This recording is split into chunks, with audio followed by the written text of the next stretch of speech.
Hello beautiful people, Shauné here, and today I want to do a quick video tutorial for you all talking about our beautiful Blenderful sponge. So this is a LimeLife by Alcone product, and I'm sure you all are familiar with these little sponges from other lines, but I particularly love our Blenderful sponge. And this video is going to be all about showing you how to use it, how to apply your makeup with it. So stay tuned. I'm going to go put on my contacts and ditch the glasses, and I will be right back. All right, I'm back and I have my contacts in. Before we get into makeup, I just want to show you that the Blendeful sponge, I love the case that it comes in. It's a mesh storage bag, has a magnetic closure, but I love it because it allows me to store this Blenderful, you know, in a place where I'm not just putting it on any surface for bacteria and things of that nature to get on it. Then also, once I wash the sponge and as it's drying, I store it in here, and it keeps it from getting mildewy, and because there are plenty of, you know, with it being mesh, there's plenty of oxygen that's getting to it to allow it to dry. Some other things I want to share briefly are, I love using this sponge to apply makeup, whether it's cream products or powder products, which I will demonstrate that today as well. The other thing, it's non-latex because there are some people who do have latex allergies, so I love that it's non-latex. Okay, I'm back. I went to wet the Blenderful sponge. I'm getting ready to start applying my foundation.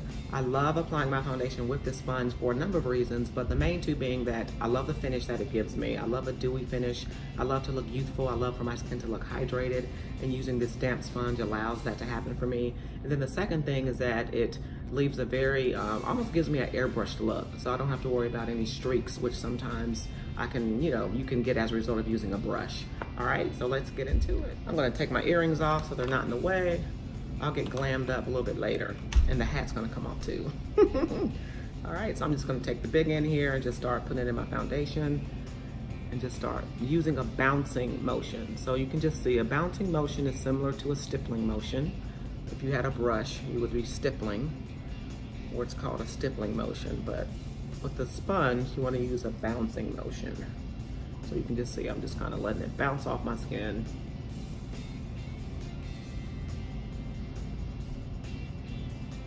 I'm gonna pull my hat back just a little bit. Getting some more foundation. So this is my all over color. I am gonna come in later and add highlight and contour, and I'm gonna show you how you can do that with the sponge as well. Getting underneath the eyes. Putting this color all over. Don't forget to bring it down into the neck. And I will post all the products that I'm using at the end of the video, as well as links. All right. So once it's to my liking, once it has the coverage that I want, I'm not a heavy makeup girl. I love for my skin to still look like skin, so you are not going to see tons of product on me. I'm just not that type of makeup artist, so I still want my skin to look like skin.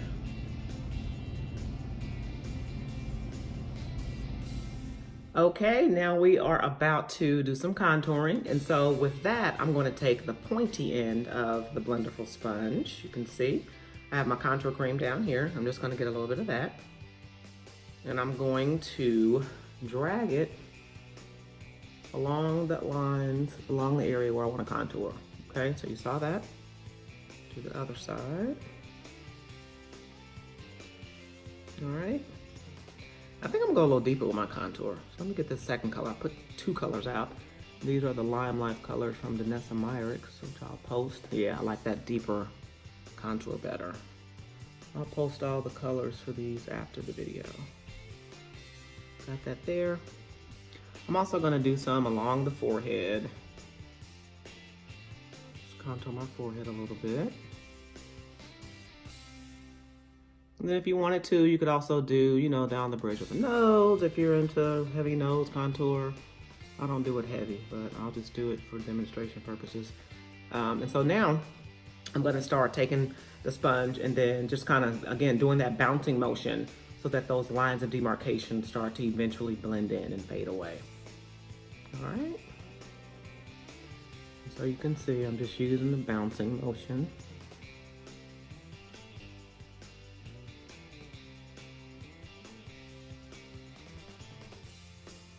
And then I'm gonna come back in also with some highlight just to give my face a little bit more dimension as well. And then also along the forehead area, kind of bouncing. This is going to give you a workout in your arms, but it's worth it, the end result. Okay, so I have blended the contour in to my liking.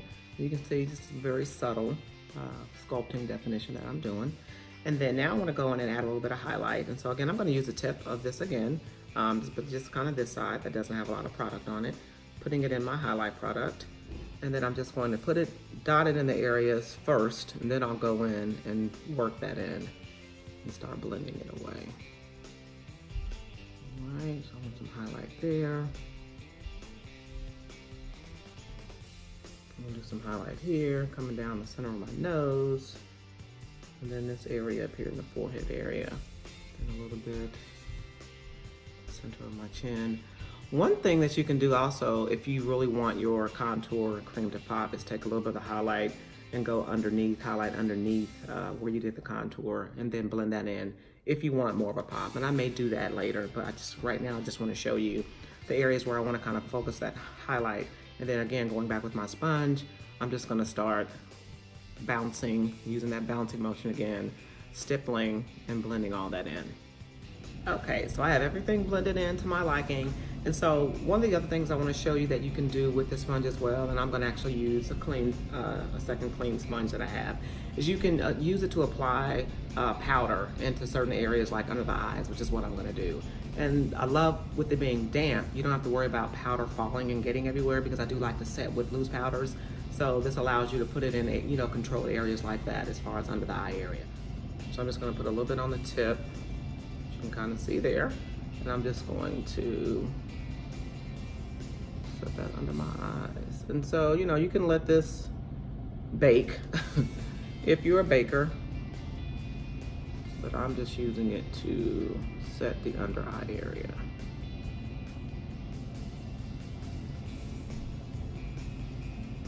But I'm not a heavy powder person. Again, I love my skin to have that kind of dewy finish and feel, so you're not gonna see me put powder all over my face. Okay, so that's a little bit about our Blendeful sponge. I'm going to finish the rest of my makeup, put on some hair, put on some lashes, all that good stuff, and then I'll come back and show you all the finished look. Okay guys, finished looks. I have finished the rest of my makeup, did my brows, kept the eyes really simple, just, popped on some lashes as well. And then this latest lip color that I'm loving. So yeah, and then I did my hair. So yeah, this was, again, thanks for watching, tuning in. Just wanted to talk about our Blendeful sponge, which I went ahead and cleaned, by the way. So as you can see, this cleanser here is the bomb.com. It got all of the stains out. So I went ahead and did that, in between doing the rest of my makeup. And this is what it looks like. It's just like a solid block. So, and it's vegan and all of that. So went ahead and cleaned my sponges as well. So hope you guys enjoyed this video. Definitely subscribe to my page so you don't miss any future ones that I'm gonna do. Like, comment, do all of that. You wanna see any future videos, let me know, and I'd be happy to add that to my growing list of things that I want to do. So thanks again for watching, and I will see you all next time.